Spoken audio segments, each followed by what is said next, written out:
एक global study point में आप लोगों का आज पुनः स्वागत है। मैं मुकेश सर आज आप लोगों के लिए अर्थशास्त्र के पाठ 2 मानव संसाधन के बहुवैकल्पिक प्रश्नों का संग्रह लेकर आया हूं और साथ में कुछ महत्वपूर्ण बिंदुओं को विस्तृत विवरणी के साथ भी समझाने का प्रयास करूंगा। अब आइए प्रारंभ करते हैं प्रश्न संख्या 1 से। कर आय उत्पादन का एक अनिवार्य साधन क्या है? तो उत्पादन का एक अनिवार्य साधन है श्रम। ऑप्शन ग।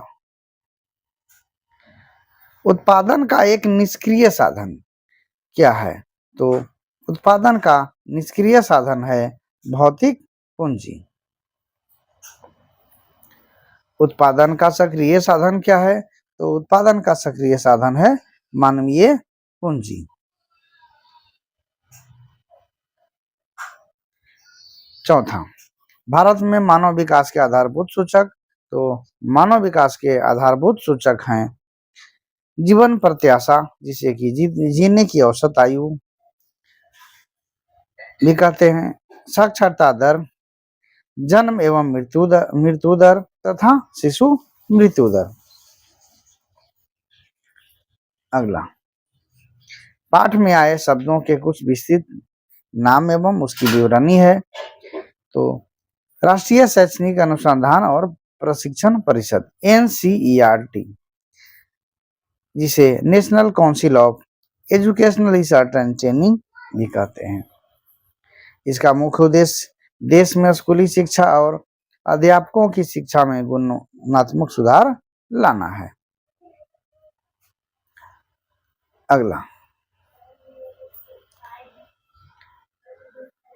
राज्य शैक्षणिक अनुसंधान और प्रशिक्षण परिषद SCERT, यहाँ NCERT नहीं है, SCERT, state council of educational research and training.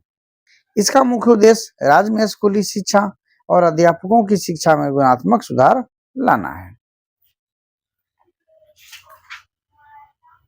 अगला, विद्यालय अनुदान आयोग यूनिवर्सिटी ग्रांट कमीशन UGC। इसका मुख्य उद्देश्य देश में उच्च शिक्षा में समन्वय एवं स्तर निर्धारण करना है। भारतीय कृषि अनुसंधान परिषद Indian council of agricultural research ICAR, यह देश में कृषि तथा अन्य संबद्ध क्षेत्रों में अनुसंधान और शिक्षा संबंधी गतिविधियों के संचालन का कार्य करती है। भारतीय चिकित्सा अनुसंधान परिषद Indian council of medical research ICMR, यह देश में चिकित्सा संबंधी अधिकांश अनुसंधान कार्य इसी संस्थान द्वारा किए जाते हैं।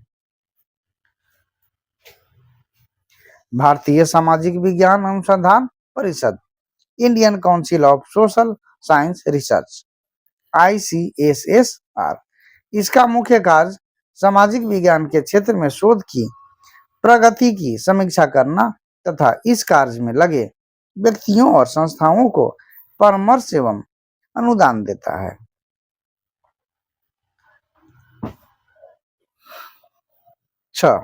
वर्ष 2001 की जनगणना के अनुसार बिहार की कुल जनसंख्या कितनी थी? तो वर्ष 2001 की जनगणना के अनुसार थी 8.29 करोड़। अब वर्ष 2011 की जनगणना के अनुसार बिहार की कुल जनसंख्या कितनी थी? तो 11 के अनुसार हो जाती है 10.40 करोड़। ऑप्शन क। वर्ष 2001 से 2011 के मध्य बिहार में जनसंख्या में कितने प्रतिशत की वृद्धि हुई? तो 2001 से 11 के मध्य बिहार में 2.26% की वृद्धि हुई, यानी ऑप्शन ख। वर्ष 2011 की जनगणना के अनुसार बिहार में सर्वाधिक जनसंख्या वाले जिलों में सबसे अधिक जनसंख्या किस जिले की है? तो सबसे अधिक जनसंख्या पटना की है। ऑप्शन घ। वर्ष 2001 की जनगणना के अनुसार बिहार के न्यूनतम जनसंख्या वाले जिलों में सबसे कम जनसंख्या किस जिले की है? तो सबसे कम जनसंख्या है शेखपुरा जिले की। ऑप्शन ख, शेखपुरा।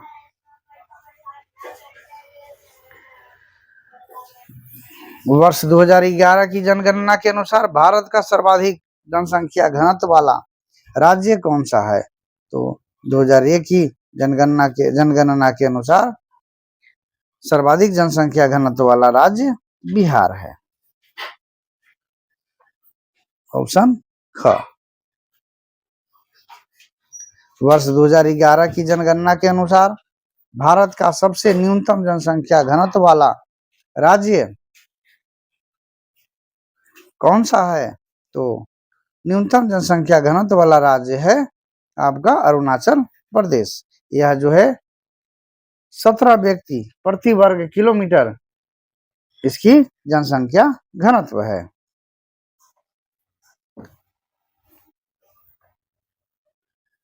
वर्ष 2011 की जनगणना के अनुसार बिहार का जनसंख्या घनत्व कितना है?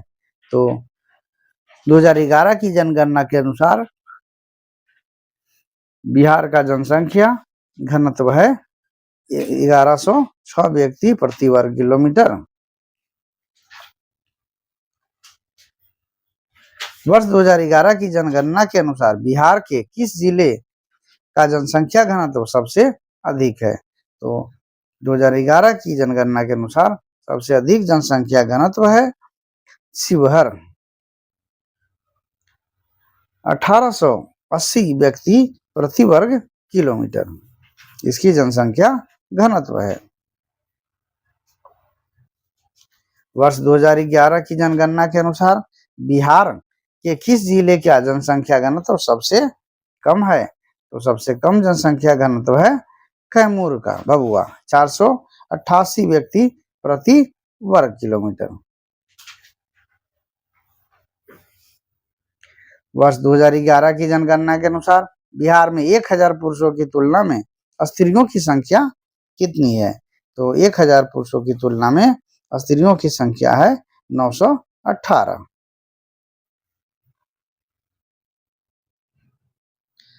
वर्ष 2011 की जनगणना के अनुसार कितनी आयु के व्यक्ति को साक्षर कहा जाता है जो कि किसी भी भाषा में पढ़ या लिख सकते हैं?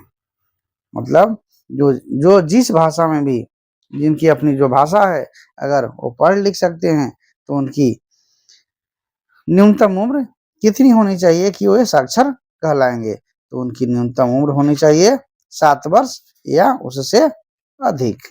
ऑप्शन ख।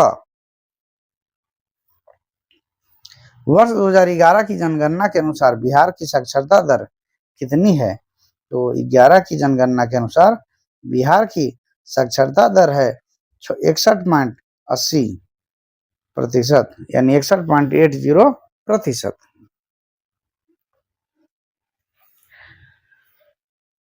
वर्ष 2011 की जनगणना के अनुसार साक्षरता की दृष्टि से सबसे पिछड़ा राज्य कौन है? तो साक्षरता दृष्टि से सबसे पिछड़ा राज्य है बिहार। वर्तमान में 2018 के अनुसार बिहार में जन्म के समय जीवन प्रत्याशा कितनी थी? तो 2018 के अनुसार जीवन प्रत्याशा थी 69.1 वर्ष।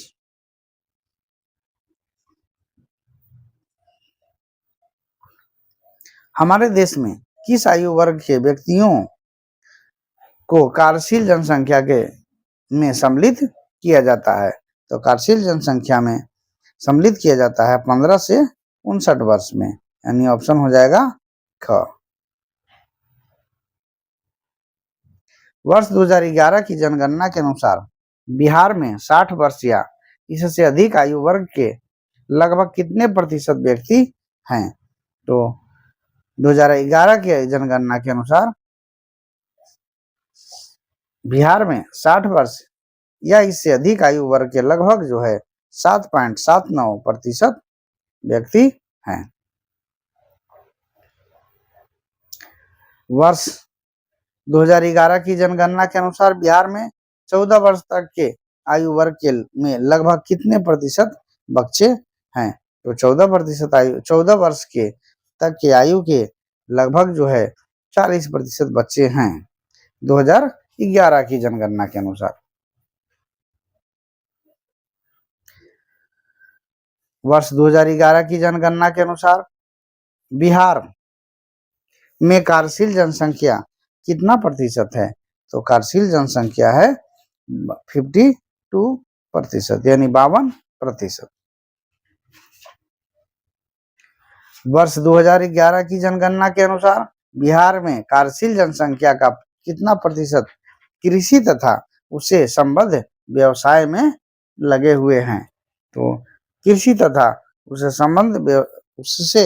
संबद्ध व्यवसाय में 70% व्यक्ति लगे हुए हैं। ऑप्शन ख 70%। वर्ष 2011 की जनगणना के अनुसार बिहार की नगरीय जनसंख्या कितना प्रतिशत है? तो 11 के अनुसार बिहार की नगरीय जनसंख्या है 11.30%।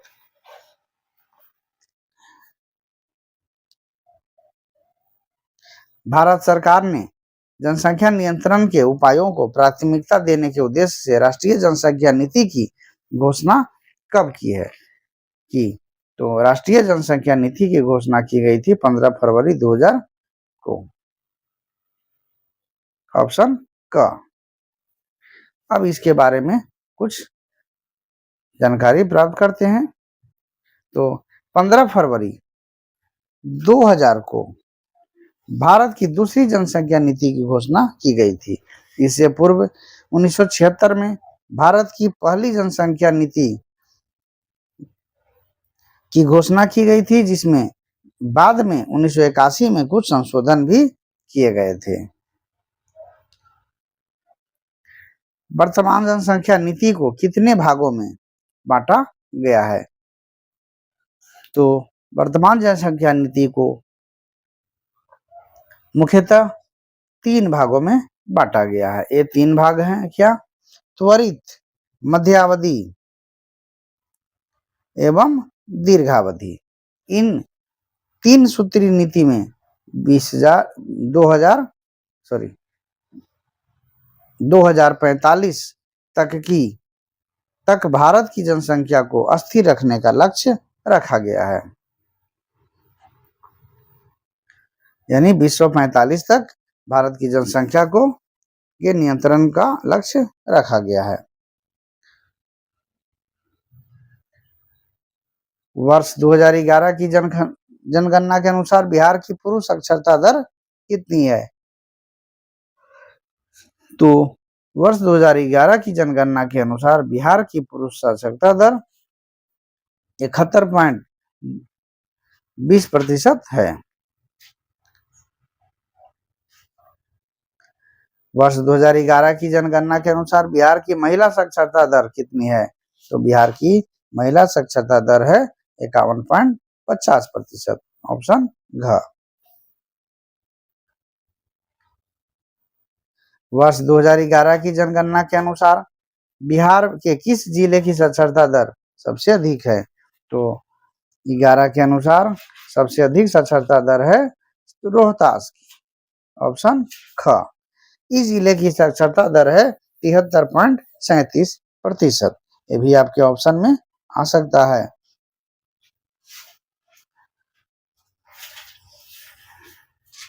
सर्व शिक्षा अभियान कब लागू किया गया?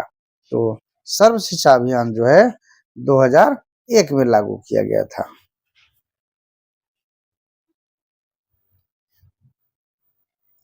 सर्व शिक्षा अभियान योजना 2001 के निम्न में से कौन से उद्देश्य थे? तो 2001 के सर्व शिक्षा अभियान 2001 के अनुसार जो है उद्देश्य उपरोक्त दोनों थे।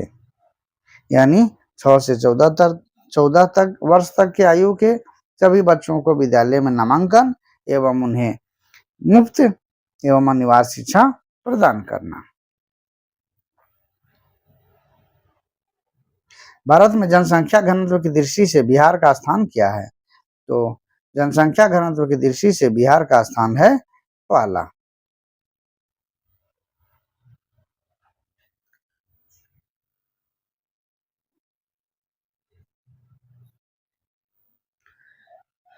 मानवीय संसाधनों में निवेश के मुख्य अंग क्या है? तो मानवीय संसाधनों में निवेश के मुख्य अंग है इनमें सभी। ऑप्शन घ, शिक्षा, स्वास्थ्य और आवास। मानवीय संसाधनों के विकास के लिए आवश्यक है, तो मानवीय संसाधनों के विकास के लिए आवश्यक है उपरोक्त सभी: भोजन, वस्त्र, शिक्षा, स्वास्थ्य और आवास। जनसंख्या विस्फोट का क्या अभिप्राय है? तो जनसंख्या विस्फोट का अभिप्राय है जनसंख्या में तीव्र वृद्धि। ऑप्शन ग। 2011 की जनगणना के अनुसार भारत की जनसंख्या कितनी है? तो 2011 की जनगणना के अनुसार भारत की जनसंख्या है 121.05 करोड़। ऑप्शन ग। 2001 की जनगणना के अनुसार बिहार वासियों की औसत आयु कितनी थी? तो 2001 की जनगणना के अनुसार बिहार वासियों की औसत आयु थी 60 वर्ष। और इसी के साथ हमारा आज का इस महत्वपूर्ण प्रश्नों का संग्रह समाप्त होता है। विद्यार्थियों, वीडियो अंत तक देखने के लिए बहुत बहुत धन्यवाद। और हमारे जो भी विद्यार्थी अभी तक इसे अपने दूसरे साथियों तक शेयर नहीं किए हैं, तो कृपया उसे शेयर कर दे, जिससे भी कि उन लोगों को भी इसका लाभ मिल सके। धन्यवाद।